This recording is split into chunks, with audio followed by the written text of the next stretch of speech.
Hey, Patrick. Hey, Michael J. So I was checking out some of the results from the SCG event in Philadelphia this past weekend, and I thought, hey, let's talk about some Modern. Yeah, and this seems to be a good weekend for some interesting evolutions of the Modern format. Yeah, I thought it was pretty notable, pretty young for the new set being out, but we could start at the top of the classic Ozzy Kelly with Skred Dragons.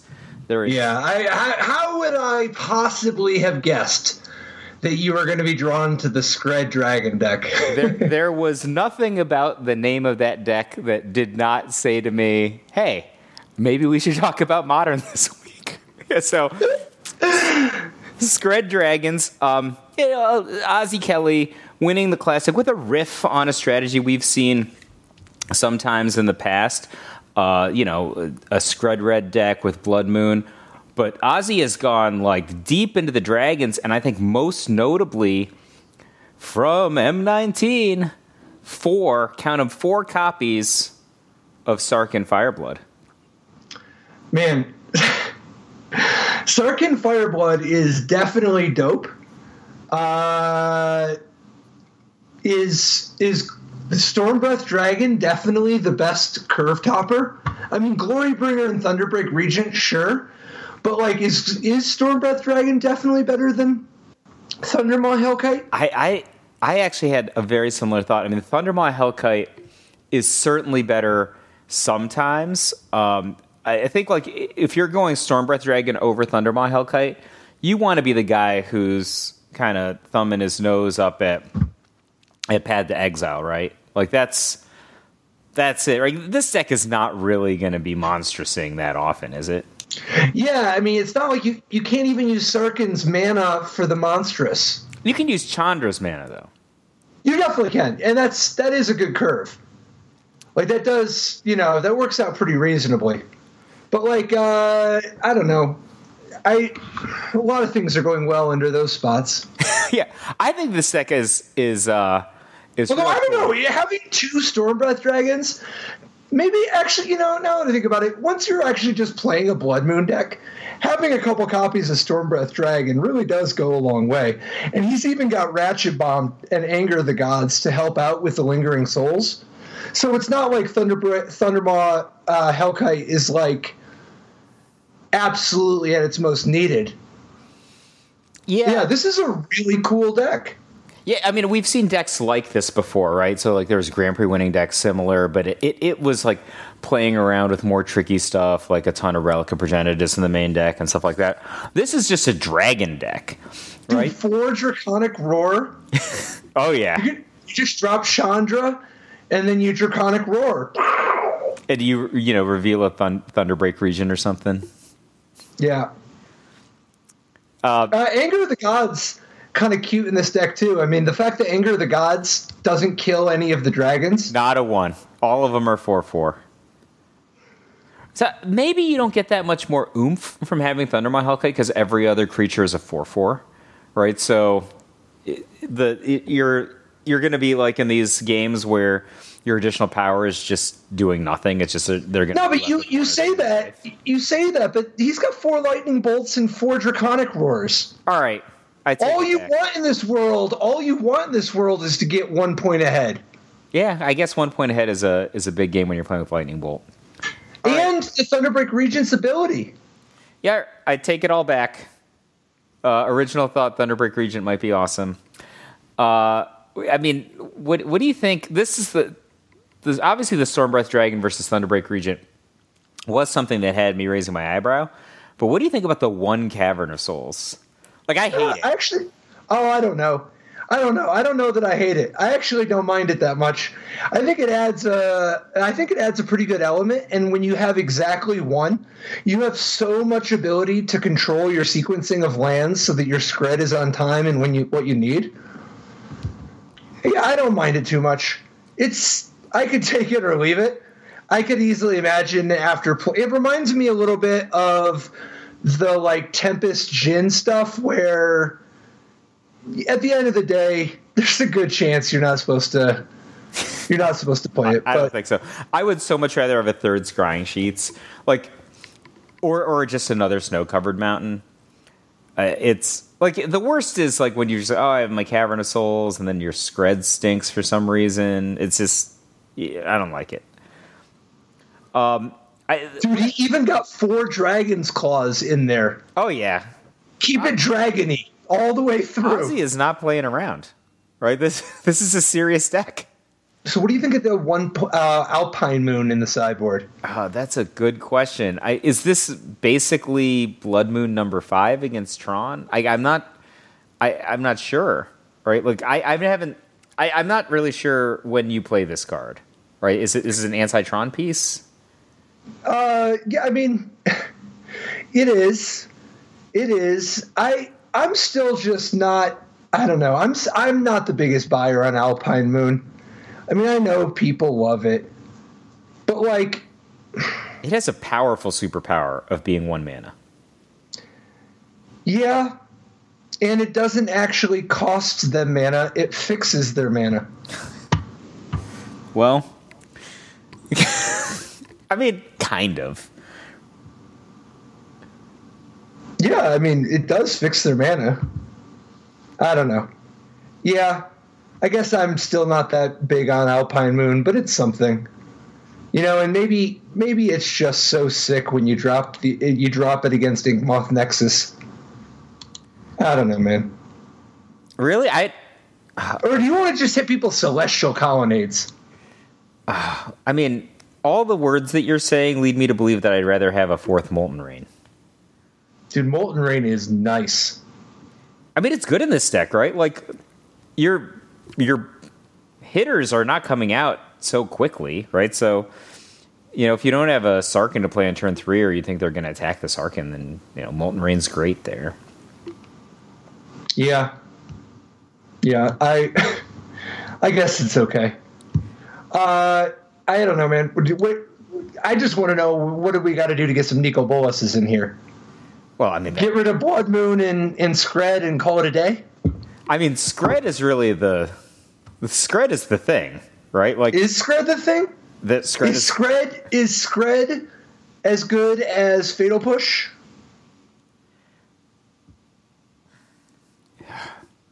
No, like just no. I mean, Skred is better than Fatal Push only in pretty select situations. I mean, like if you're playing against, let's say, Death Shadow, which made at least a mini comeback in these tournaments, you'd much rather have Fatal Push, right? Yeah, I think you're going to want Fatal Push a lot of the time. I think you got to really be in for Blood Moon to want to stay red like this. I mean, this is a serious Blood Moon deck, right? Yeah, definitely. He's not messing around, right? Like, definitely. But Nico Bolas isn't messing around either, man. No. Nico Bolas gives people the business. I mean, and you're already partly there. You've got these 4 Sarkhans, man. I would so much rather have Nico Bolas than Stormbreath Dragon, and I might rather have Nico Bolas than 2 of those Glorybringers. Not sure. Haven't tried it in this format, but I mean, Stormbreath Dragon, like we said, isn't exciting us overly much. You got to just watch out for guerrilla tactics. Do you? Is that legal in Modern? Yeah. Oh. Dude, guerrilla tactics. I mean, that's some serious shades of Patrick Sullivan. Guerrilla Tactics was in 8th and 10th edition and 9th edition. Right. Guerrilla Tactics, man. Dude, if they just Guerrilla Tactics Nico Bolas, what then? It might be time for the Guerrilla Tactics comeback. Maybe not. I played Guerrilla Tactics in my first Pro Tour. The first time I ever remember making a huge mistake was it the same? Was it Dallas? Dallas. One of us made top 8. It wasn't me. Dude, Guerrilla Tactics was nice. Death Spark was nicer, though. Because all the pump orders that you oh, yeah. With it. Oh, yeah. Can you just imagine if you could just if Death Spark was Modern legal and you could discard Death Spark to Sarkhan Fireblood? Yes, I can. That would be so nice. Other decks in this top 8, the red black hollow one deck, obviously cool. Not really a big difference in the sort of stock archetype from the second place finishing Anthony Conlon's build. Was there some aspect of it you particularly liked? I actually think that it is kind of important that the first place deck that Ozzy ran had Anger of the Gods 2/2, and that's got to be instrumental. Maybe not in like a particular match, but in this matchup over time to take out cards like Bloodghast, etc. permanently. You know, there's a bunch of stuff that exiling it matters, and there's tons of creatures just in general, right? Like Bloodghast is a 2/1, Flameblade Adept is a 1/2. Flamewake Phoenix is a 2/2, etc., that they're small enough that they're getting caught by Anger of the Gods. And I think like that's just some good splash damage capability there. Obviously, if Hollow One gets its draw, it's awfully hard to beat with a fair deck. You have to draw a lot of Skreds, right? To just but Anger of the Gods is a pretty good way to do it. Not if they just get like a bunch of Hollow Ones, like on turn 2. Right? Yeah, that's like true. There's just no way out. I mean, I guess you can Shattering Spree them. You can also just pop the keg. The keg doesn't beat fast Hollow One, does it? It depends on. No, it depends on how fast. No, I guess not. I mean, I'm thinking like turn 2, they've got like multiple Hollow Ones. That's the. That's when you got to start Glorybringering. I guess you just got to grit your teeth and be like, either I've got this one or I don't. And don't give up any margin then. Yep. The fourth place deck, Charlotte Lewis's Humans deck, kind of interesting. Militia Bugler putting up its first big finish. The Bugler, another card from M19. Militia Bugler. The only thing I'm wondering about here is why are there not more Buglers? Like, why are there not Buglers in the sideboard? Well, okay, so as far as the main deck goes, I can't speak for the one Kessig Malcontents, but everybody's got that card. Everybody always plays one, so I guess you want to break through. Now, the question... Charlotte's already down to 3 Reflector Mage. I mean, that's just a curve thing, right? So the Bugler... 4 Mantis Rider. The Bugler took some Reflector Mage's space because they're both 3-drops, right? I mean, that's just what I'm thinking. Yep. I think it looks like one Thalia Guardian of Thraben is the other slot. I mean, that's a card I would not cut at first blush, right? I'm sure Charlotte put more thought into this than I did, but Thalia Guardian of Thraben, 4 of is one of the main things that this deck is about, in my opinion. Really just hurts Storm and any kind of deep repetitive spell decks, Death Shadow. It's annoying to get off the board. Yeah, I think the Bugler's all right. I think that there's really diminishing returns, though. I don't think you want to draw 2 of these. Because, like, on turn 3, you do this, and then you get a 2-drop, right? And it's all fun and games when you've got a vial so that you can vial down immediately whatever you have. But it's all fun and games when you have a vial anyway, right? Well, I was just thinking, even if you're not so heavy on the Buglers in the main deck, isn't Bugler an outstanding card to play, up to 4 copies after sideboarding? So like when against whom? Just any attrition match. Well, what are you going to cut? I mean, all your cards are going to Auriok Champion. Match. No, Auriok Champion's in your sideboard. I mean, what are you going to cut from your main deck? Oh no, I'm saying add. I know. I'm sideboard, and I'm saying, what would you sideboard out for them?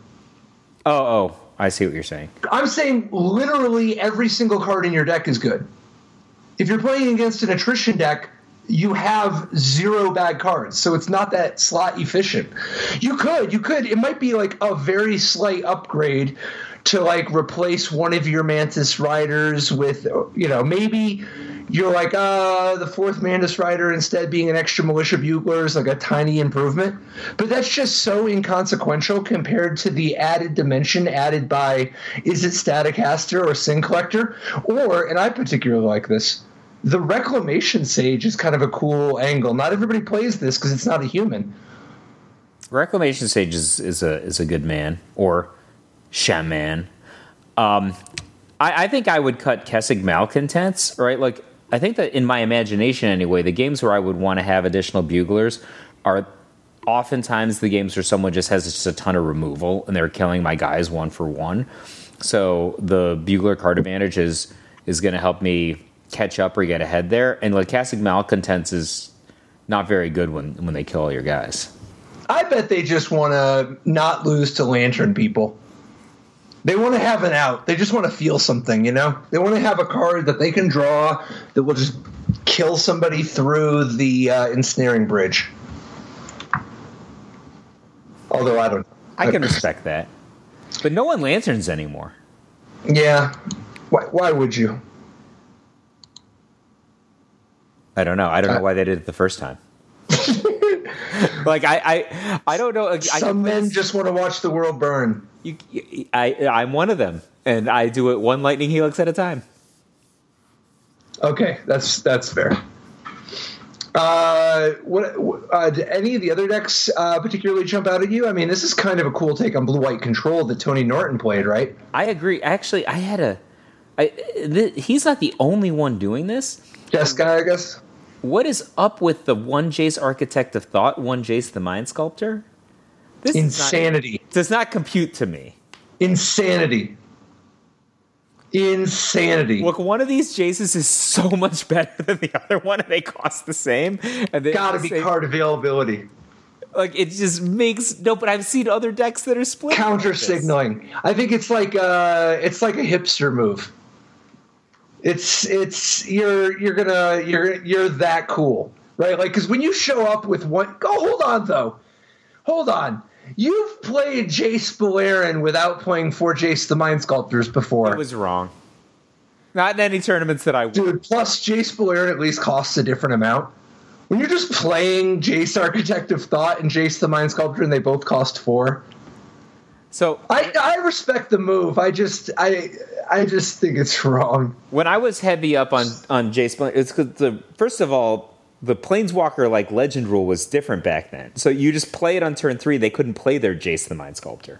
Right. That was one thing, right? So, but this 1+1 is not doing it for me. Separately, I don't understand the 1 Lyra Dawnbringer in the sideboard in particular, because dragons is actually a meaningful creature type right now. So, I mean, if you're going to go for a 5/5 flying lifelink angel, the one that has the dragon claws, I think, is better than the one with the other angel's claws when there are no other angels in this deck. Okay, maybe. Here's a couple possibilities. Okay, possibility 1. You Jace Architect of Thought, use the ultimate, and steal your opponent's Baneslayer Angel. And then your Lyra pumps it up by 1. Okay, possibility 2. Psychological advantage. He's got a Dragonlord Ojutai. Maybe he plays against somebody else with Dragonlord Ojutai. The person with the Dragonlord Ojutai would normally be like, oh no, Baneslayer Angel, that has protection from dragons. But when they see the Lyra Dawnbringer, they're like, oh, no protection from dragons here. It's safe to attack. And then Lyra first strikes it out of the sky. Wow, so all of these situations are only against other blue-white players, and they're never good. Dude, I don't know. When other people literally win the tournament with Stormbreath Dragon, I think it's hard to look at that Lyra Dawnbringer instead of a Baneslayer Angel. Like, what if you just had it in play, and they just had the Stormbringer, and you couldn't attack? It's okay. I think Baneslayer should get the nod. I think Baneslayer. Yeah, I mean, yeah, I don't know. Those two things, both. I think Dragonlord Ojutai is pretty sweet, though. I agree. That's cool. Yeah, one Dragonlord Ojutai is pretty cool. Do you think it's cooler than another Planeswalker, though? Nope. Like, I would take any Planeswalker that he chose other than Jace Architect of Thought. I would choose either an additional Jason. I wouldn't. I would definitely take a Mind Sculptor, but I don't think you want 3 Teferis. Maybe you do. You got to be careful about that kind of stuff. I agree with you in the abstract, but we're talking about a 5-drop versus a 5-drop right now. And this deck already has Wrath of God, Supreme Verdict, Cryptic Command, so it's not like the 4 spots just free. I think you're right. I think I might be in for turn the 1 Jace Architect of Thought into a second Mind Sculptor, and then the Ojutai to a Teferi, and if you want an Ojutai, put, in the sideboard. That's cool. Either, I don't know. It depends. At the end of the day, Manamo, School at Water's Edge, Dragonlord Ojutai is like a 10 out of 10 for style. I mean, it's also a 10 out of 10 the first time you catch someone with it. So, yeah, psychological that's edge. Real good.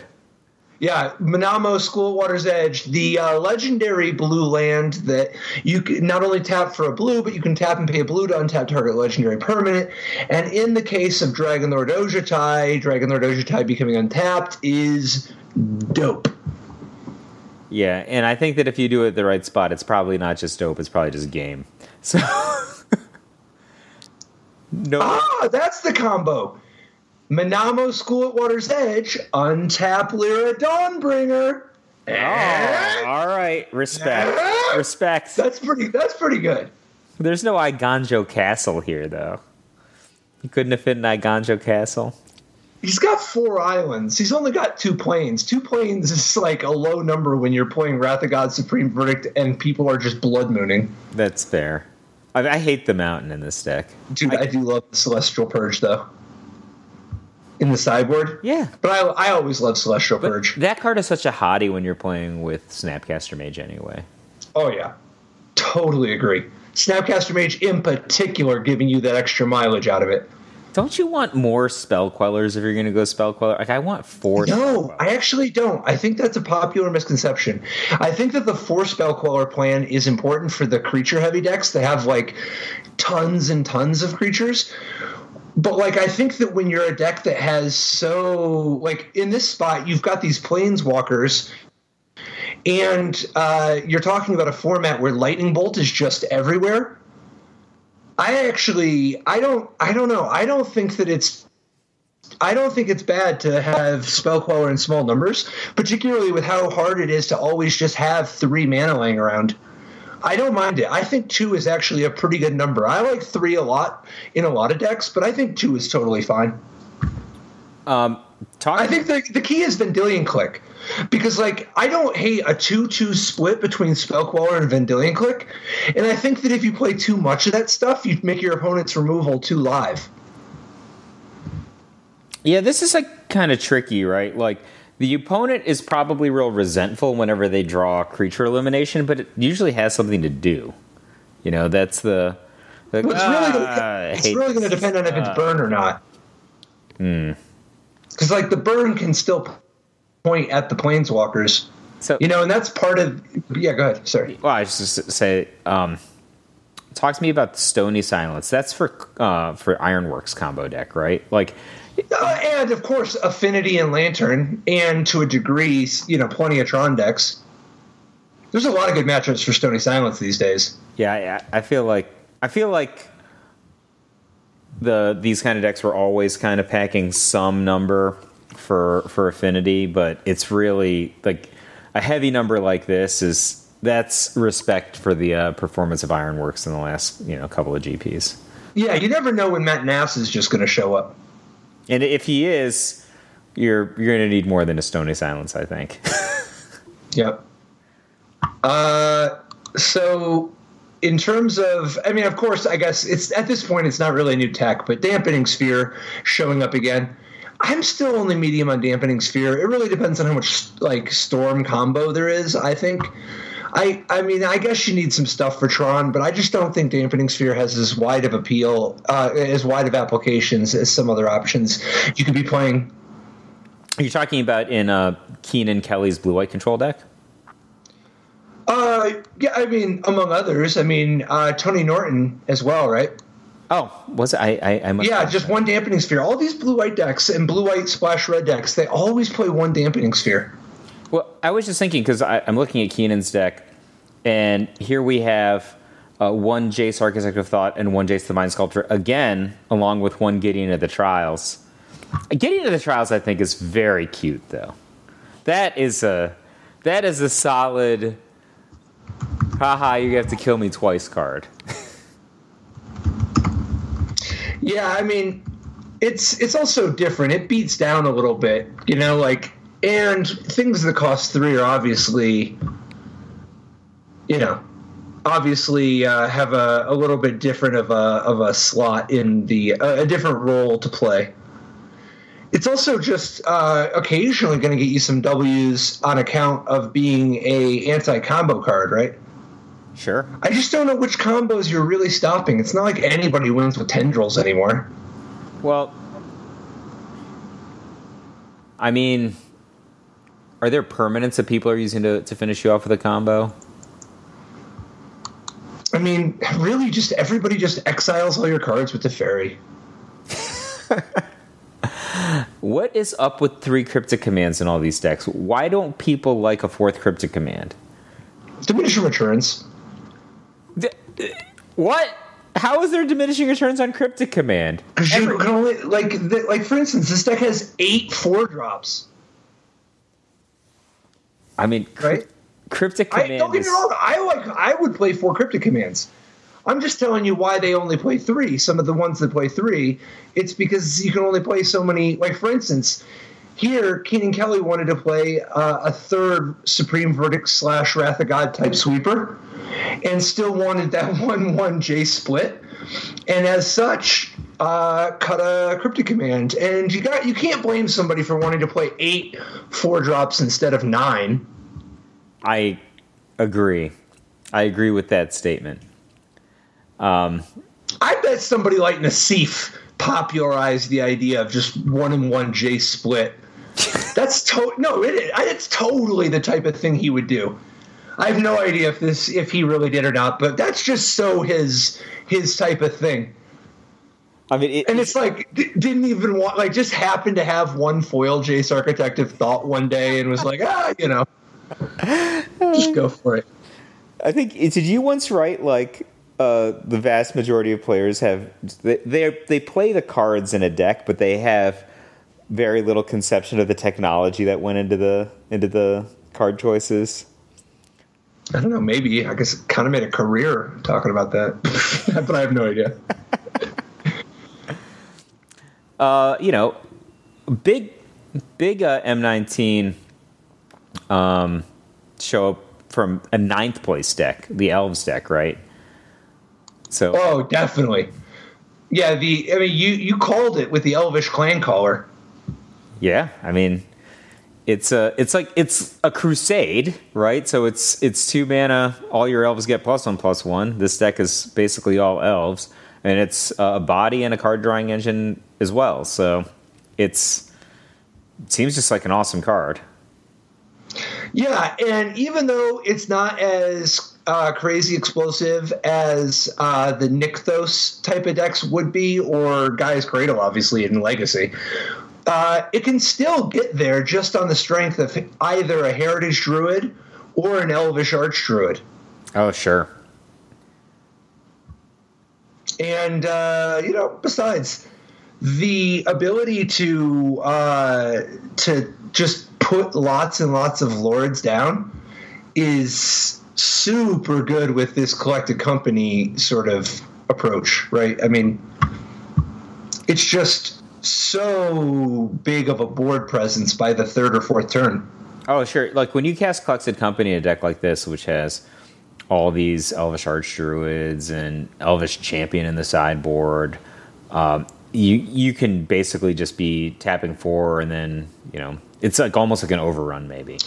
Yeah, plus, I mean, obviously Azuri is an overrun, and then Shaman of the Pack is sort of like a Lord with haste. You know what I mean? Like, the ability to drop the Shaman of the Pack and get one extra damage out of each of your elves that same turn gives this deck some much-needed racing potential against fast combo decks. Oh, yeah, I think the elf decks that have black in them are so, I think, stressful to play against relative to the ones that are just straight green. Because, you know, the ones that are straight green, even if they're explosive, even if they're really powerful, they typically have to beat you in the red zone. But Shaman of the Pack, if you just let them accumulate a bunch of material like you're in a standoff situation, they might just kill you. You know, if they get any amount of damage in, could be big. Like, I've certainly been hit by a shaman for like 7, you know.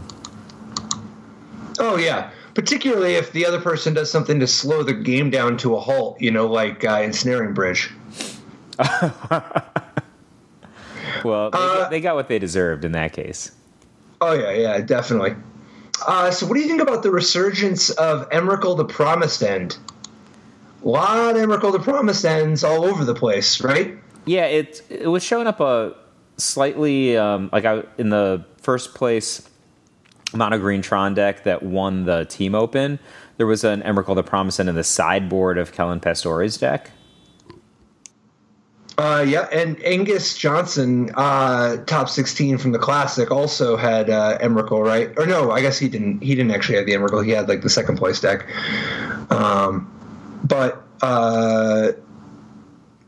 Yeah, it was Joshua Warsaw. Yeah, you're right. What do you think of Emrakul the Promised End as a sideboard plan for when you aren't necessarily going to get all the way up to like the big mana? I mean, the card is potentially game over, right? Like when when you cast it. So, and it's not that hard to set up. Like, I mean, the mana base of these decks, you could just cast Emrakul clean, right? That's a possible situation, right? It's capable of casting other highly expensive Eldrazi, but you can, you get a little bit of a discount from whatever you're setting it up with. I don't know, like it's the kind of card that you gotta pick your spot though. Like, I think that you're not siding Emrakul the Promised End in against burn. No, I think it's against control primarily.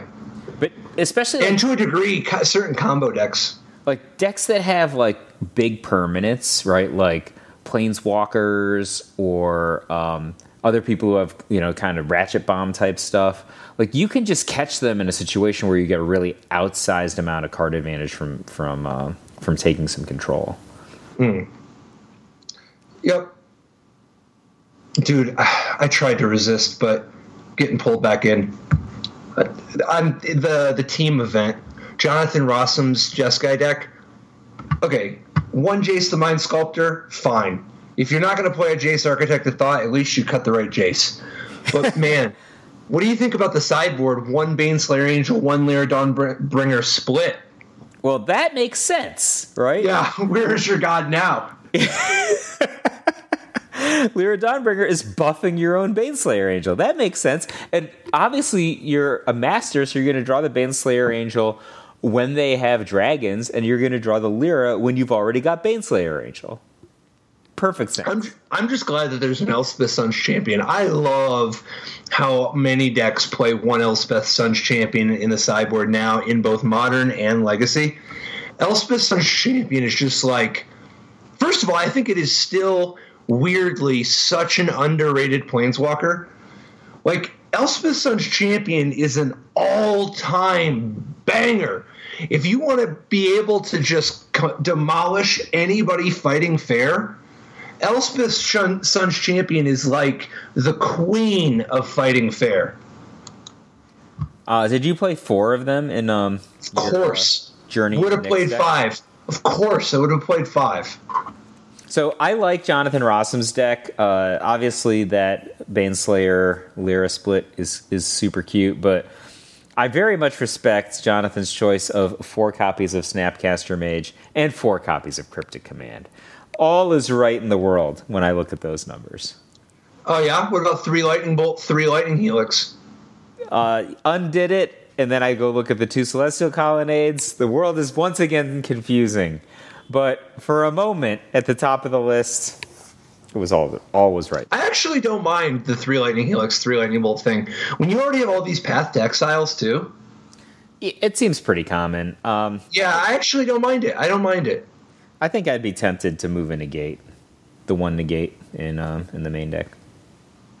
I like the negate. I think it adds a pretty good dimension. But I don't know. It's obviously not as powerful as a lot of the other cards. Unsubstantiate. I mean, it's not new tech, but it's just not the most common. Unsubstantiate in Zachary Kine's blue-red gifts deck. The card is cool, right? Like you can do it to yourself, right? Sometimes it costs 1 because of all the cheapiness.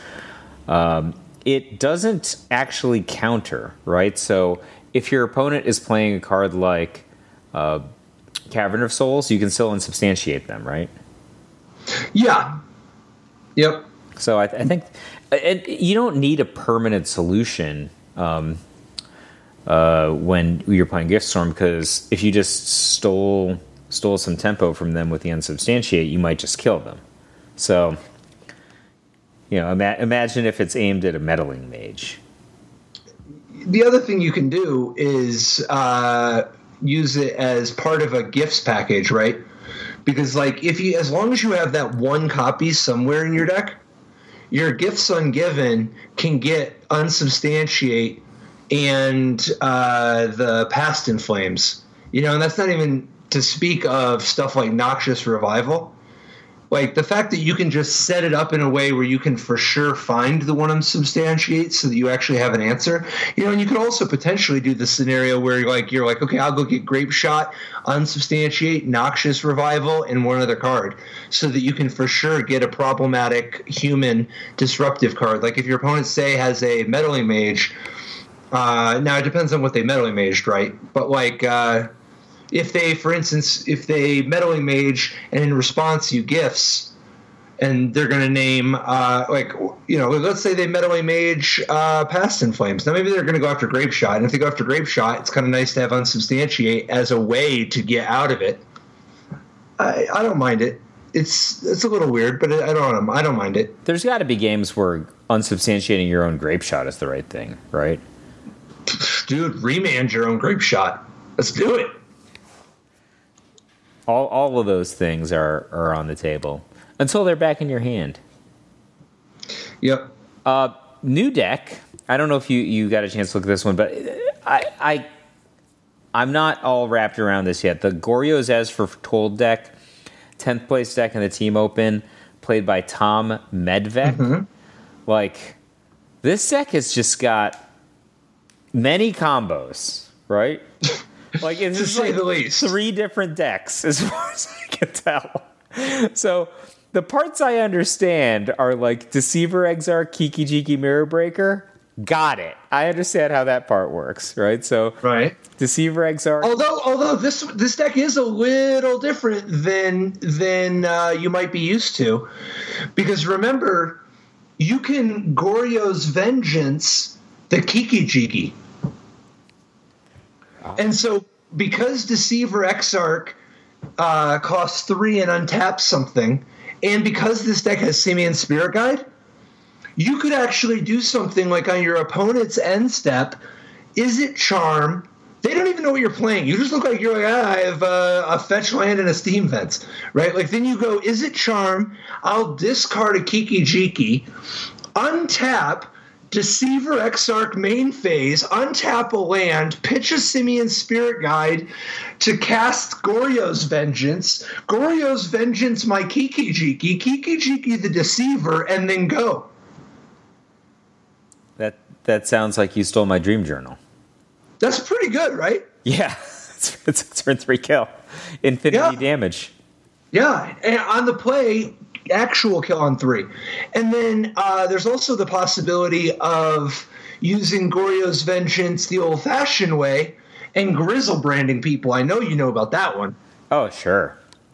I mean, he hits, and then he keeps your life going, and he keeps your next move going, which is really, really valuable when you have so many different decks that are compressed into 60 cards. Yes.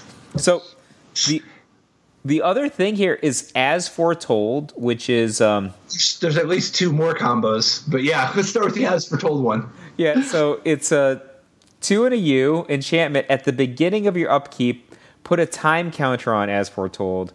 Once each turn, you may pay 0 rather than pay the mana cost for a spell you cast with converted mana cost X or less, where X is the number of time counters on As Foretold. So the obvious one, to my mind, is As Foretold plus Ancestral Vision, right? That's one thing you can do. Just get an Ancestral Recall for free. Boom. Yeah. Living End, though. Oh, yeah.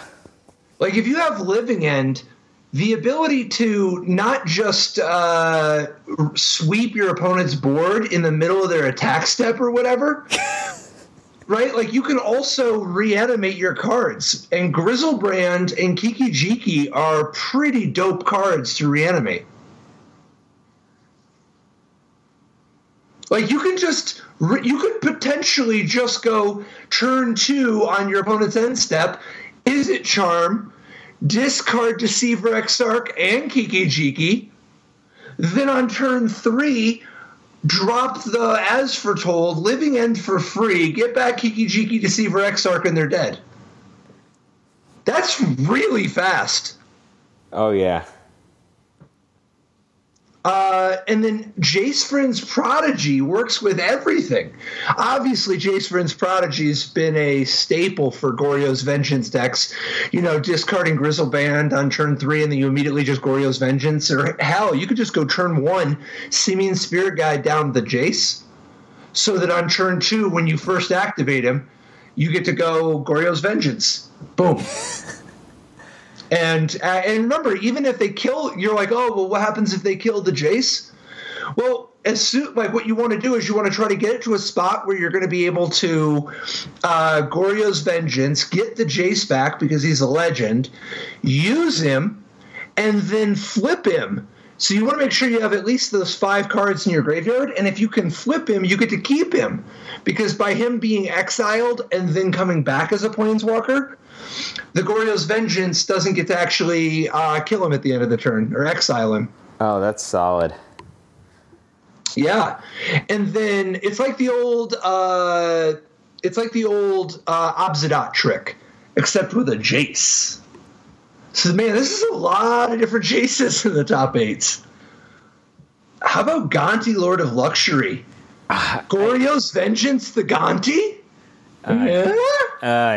I'm not super happy with that. Like, I love Gonti most of the time, but it's such a low power card in this deck. It's like, I mean, nobody's playing Gonti unfair, right? I mean, you would do it if that's what your draw dictated, but nobody's planning for that. Dude, how much do you like Lightning Axe with As Foretold? Like, you're like, okay, you drop As Foretold, and then obviously you're like, oh yeah, it's super dope. I get the Ancestral Vision for free. Yeah. But then next turn, I got to Lightning Axe for free. Yeah. Don't you have to still discard? No. Why would you? I thought it was. I don't know. Additional cost. I think it's only mana cost. Am I wrong? No, you're right. Once per turn, you may pay 0 rather than pay the mana cost. Well, okay. You get to discard a Grizzlebrand anyway. How about that? This deck wants to do that, so it's fine. Yeah, I don't know, man. I'm not so sure I'm sold on Lightning Axe anymore. Because the deck has diverged so much into these other combos. Dude, you could just play Lightning Bolt. Although it is kind of dope to go Lightning Axe on turn 1 and then turn 2 untap Goryo's Vengeance. Yeah, I mean, like... Dude, why is Goryo's Vengeance allowed? That card does not make any sense. Well, it has a horrible drawback. Like, if you don't demolish them, then you're going to lose your legend that you got for almost free. Yeah. And if it's Grizzlebrand...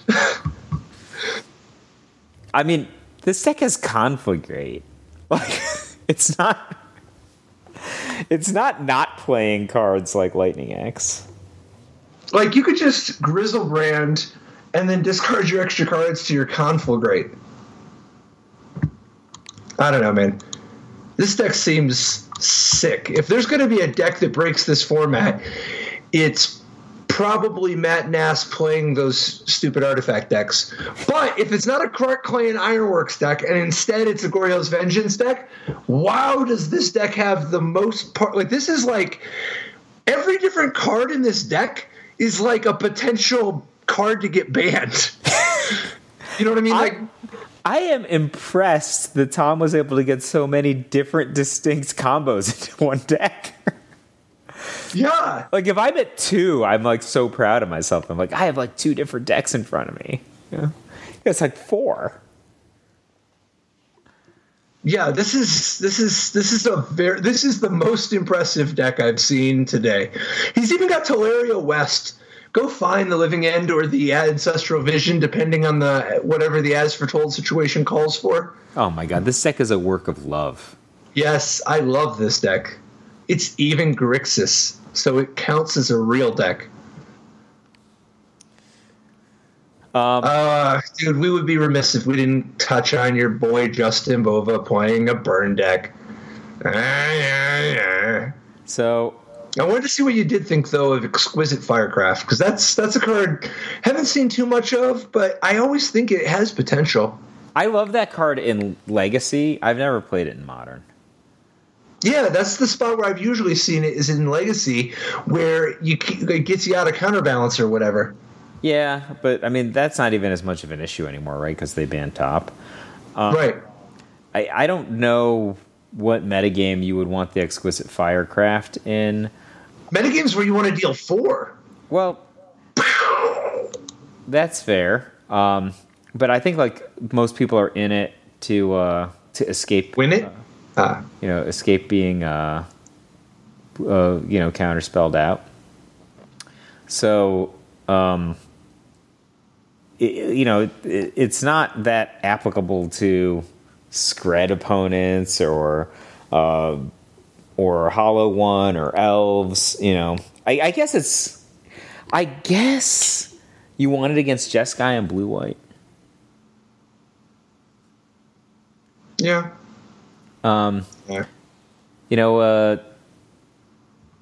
The one trend that I've seen that I don't know if I can wrap my arms around it. Maybe I'm just too stodgy and conservative of an old person.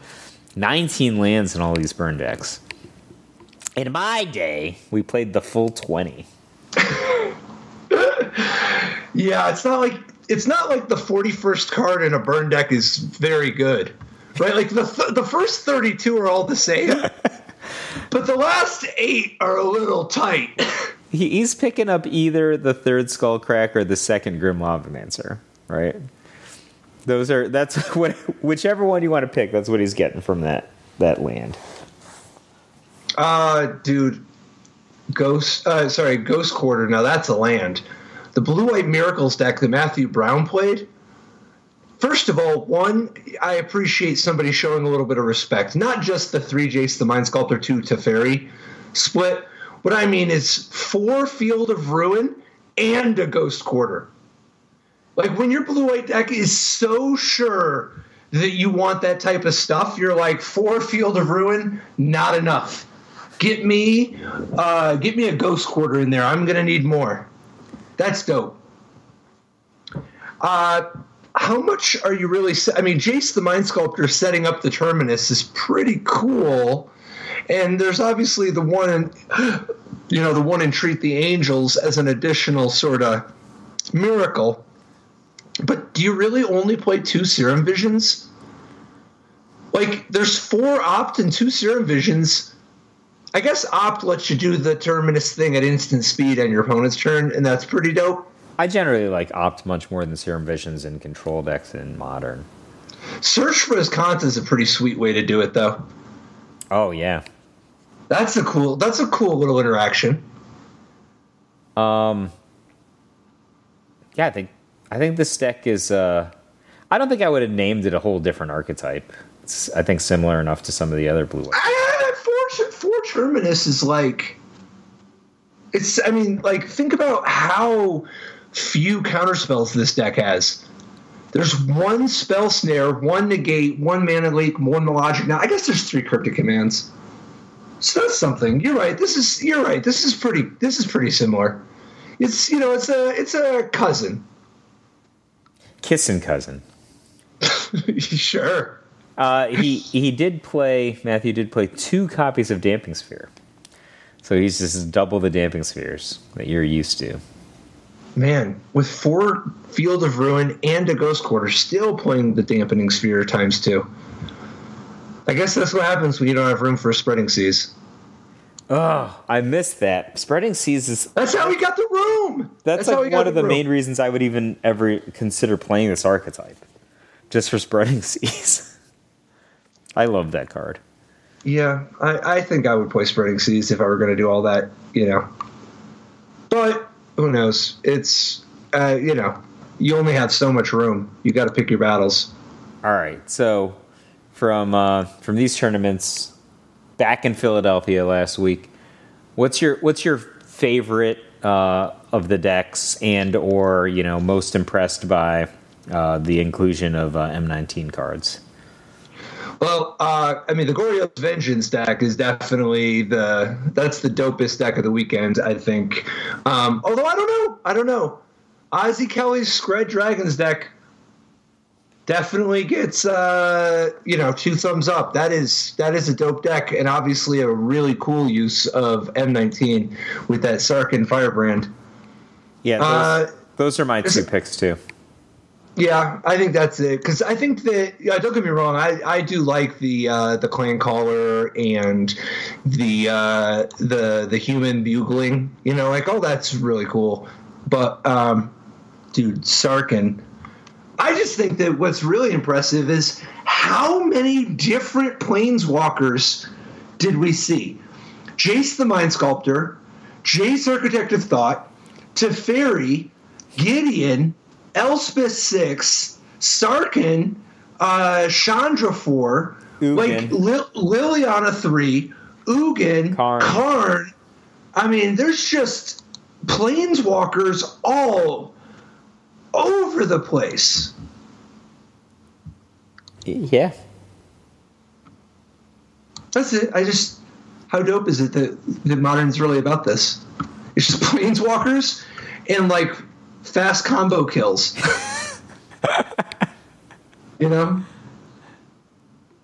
Yeah, I'm just imagining all the different Planeswalkers in play, how they would interact with each other, whether some of them would want to be on the same team.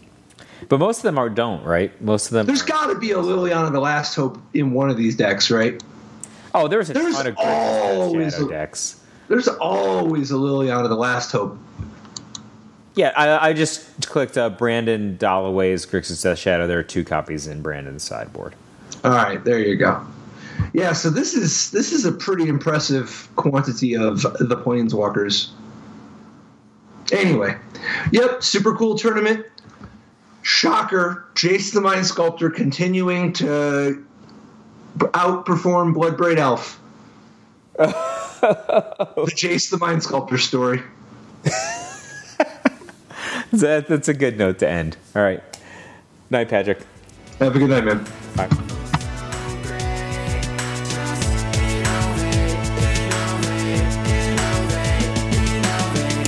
Life didn't work so great. Tried to play Dredge, it's a jailer hate. Ghostly prison waiting for my untapped phase. Your core trapped in amber stasis state. Lost a lot of friends, got left